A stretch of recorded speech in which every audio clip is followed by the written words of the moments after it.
So, hey guys, the other day I got a text from one of my clients, and it was a link to the New York Times article on dead butt syndrome. And she got really excited and she said, "Is this what I have?"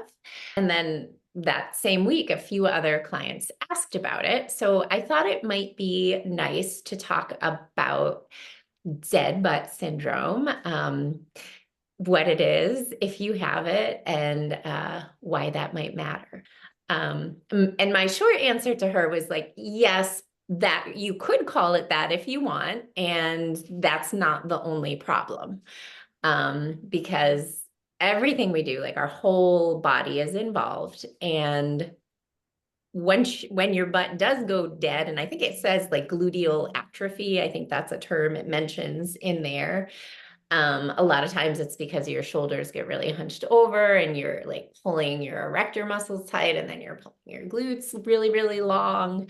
So in the article, there are a lot of glute exercises you can do, and all of them are good. They're good exercises. And truth be told, most people do need a lot more glute work and should be doing most of those exercises, but there's probably some setup that you need elsewhere in your body first before you go into those exercises.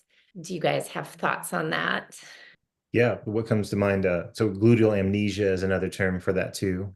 So just the sort of disappearance, and uh, it's kind of interesting to have a real term for it now, because we used to joke about it and call it NBD, or no butt disease, because we saw a lot of clients who had literally no butt, and we would joke about like where it went.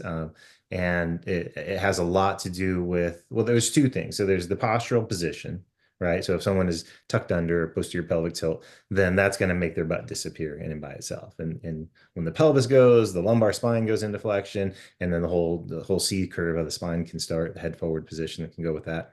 And then, what are the legs doing underneath that as well? So we've got to consider all those things. And then there's the actual muscle activation aspect of it. So if you're in a posterior pelvic tilt, chances are your glutes are short and not able to get much leverage. And then if you're in an anterior tilt, sometimes it works in the sense that like the sacrum is pushing out, so it makes it look like you have a little shelf there for a butt, but really there's no real glute activation there. So even people in an anterior tilt, like Carrie Ann mentioned about how the muscles get long, a lot of those people have hyperactive hamstrings, and the glutes don't actually do the job. So we want to make sure those muscles are active, and kind of sounds like what the article was going after, was trying to wake up the glutes, but if they don't look at the position of the body, then sometimes that can be interfering.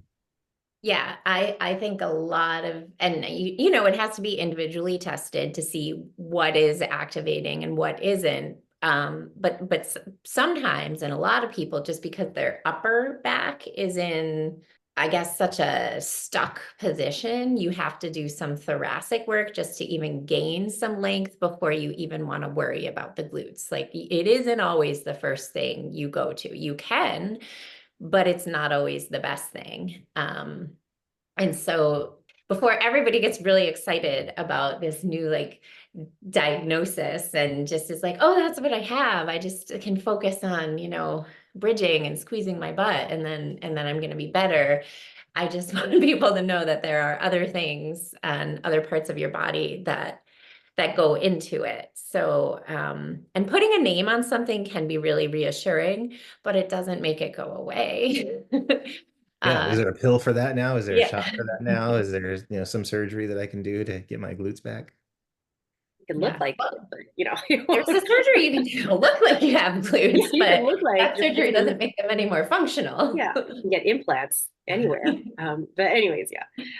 No, it's funny. I have a couple clients say the same thing of, I feel like I lost my butt once I started working, once I got out of college and I have a desk job. They're like, I sit there 5 days a week, 40 hours a week. And I go, well, yes, they're inactive, but again, what else is going on with your body?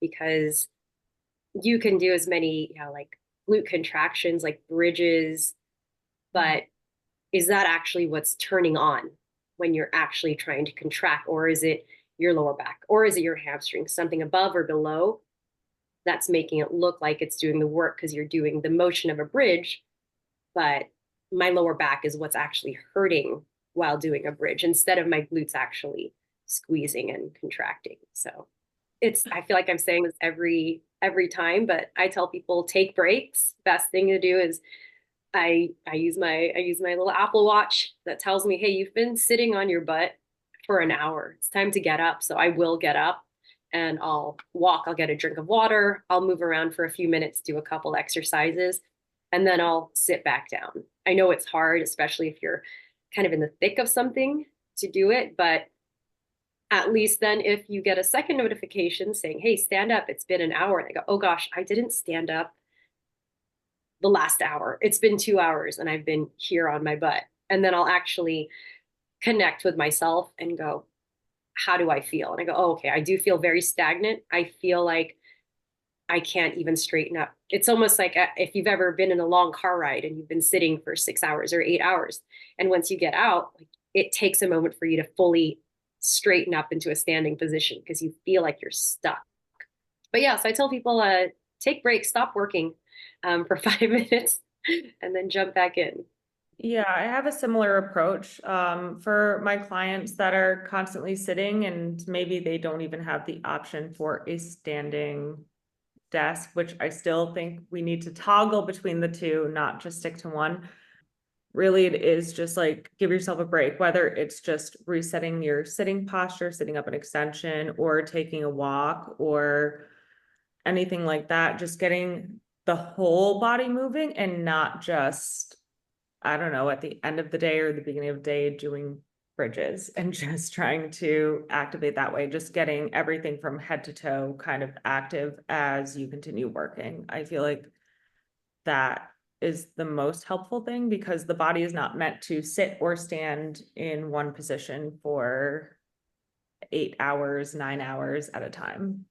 Yeah, I like length. If your body will crave feeling taller and longer, so just really just reaching up and making yourself feel taller and longer is a good thing to do when you take a break from work. One good thing to do to sort of feel if your glutes are working or if your spine, like even if you're ready to go into like training, is a pelvic tilt or a cat and dog. Which, a pelvic tilt is just laying on your back, doing a nice exhale, pulling your belly button down into the floor. And then when you inhale, when you release, you want to arch up and feel your hip flexors turning on, getting a little arch in your back. If you can't do that motion, if you don't feel anything happening down there, then something you have more work to do before you decide to work your glutes.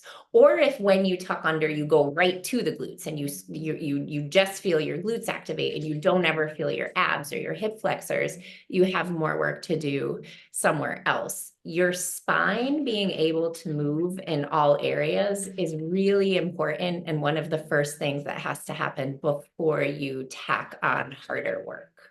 So I like pelvic tilts and cats and dogs and very basic, just like opening exercises as self-tests. That's great. And I think the lengthening is important that you're talking about, and the movement in general, because so what we're talking about here is the glute amnesia. It can be related to a couple things. You have blood flow, because you're sitting basically in a still position and circulation happens as we move. So our muscles actually work as pumps to help with circulation. So if we're sitting on top of those muscles, they're getting compressed. There's not much blood flow there. So we want blood flow coming in and out, which has to do with lengthening and shortening of the muscle or contracting and relaxing of the muscle.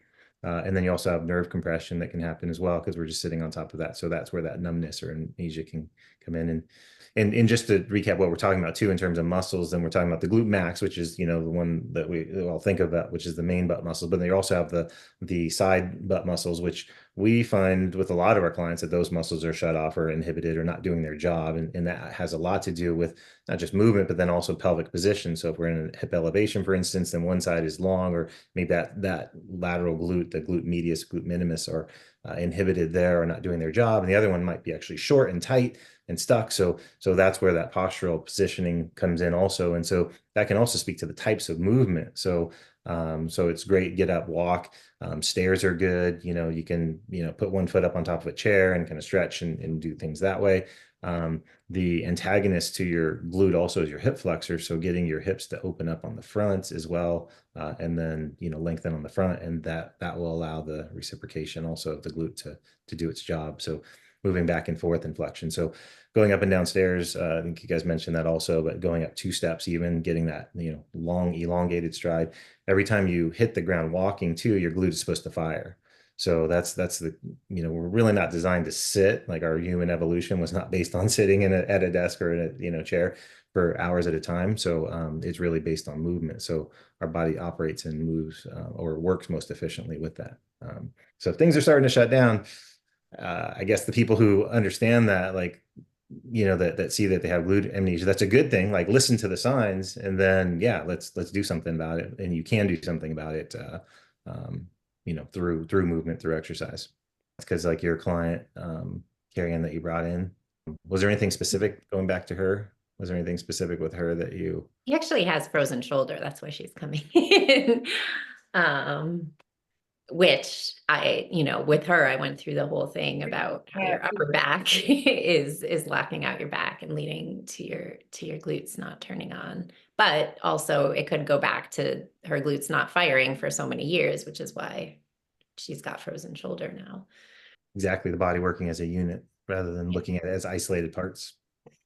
Yeah, for me, that's the main thing I want people to hear. That's the main takeaway, that yes, you might have, a dead butt, but that's probably not the only thing that isn't working at capacity. And it's just really important to kind of move and check all the parts.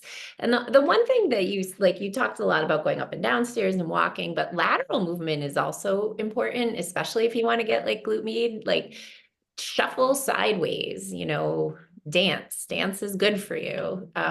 Do silly, weird movements too. I have a client, I want to say she has dead butt syndrome. So what was interesting is one of the tests I do is just glute contraction, just stand there and squeeze your buttocks. And when she did it, as soon as she squeezed her buttocks, her toes just did this on like both sides. Her toes just lifted up. So I was like, okay, I'd like you to try that again, but try not to lift your toes.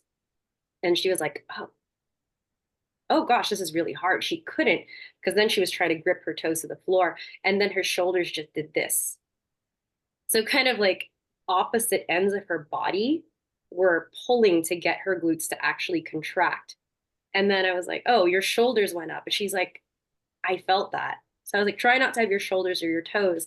And then when you look at her toes, like on the knuckles of her like 2, 3, 4 toes are calluses, because her toes are overworking whenever she walks to try to get her glutes to fire. That she's just like, oh yeah, I've always just had these calluses. I always have to get my shoes half the size larger because the toe box is too small, because she keeps hitting her toes. So it was such an interesting thing to just see kind of, again, both ends of her body, either her toes or her shoulders. And her shoulders are very forward, very tight, very stiff. And her toes have these calluses. And when I put her lying down in a different position, like hook lying, and just to do glute squeezes, she can't squeeze her bottom at all. So it's one of those things of, yeah, you can try bridges, but will that actually get your butt to fire? Or will, again, the toes or something else compensate for it? So it's all working to help each other out.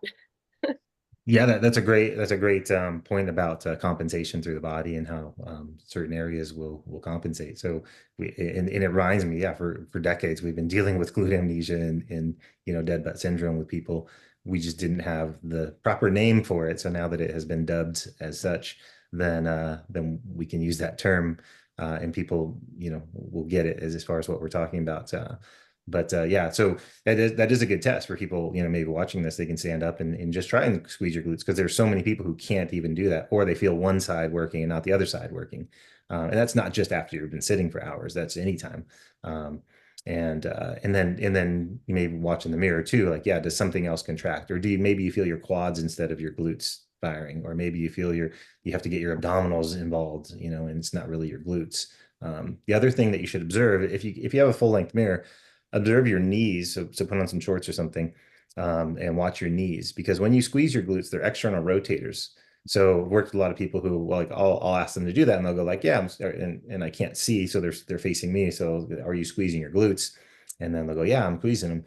But there's no movement, so there's no leverage there. So that's usually when they're stuck in anterior pelvic tilt, or their femurs are stuck in the socket, where they're squeezing them, so they're actually getting the activation, but there's no movement. So the glute, again, the glute max is an external rotator. So if they're really squeezing it, then we should see some femur movement or some knee, pointing out movement as they're doing that. So little test, try it at home.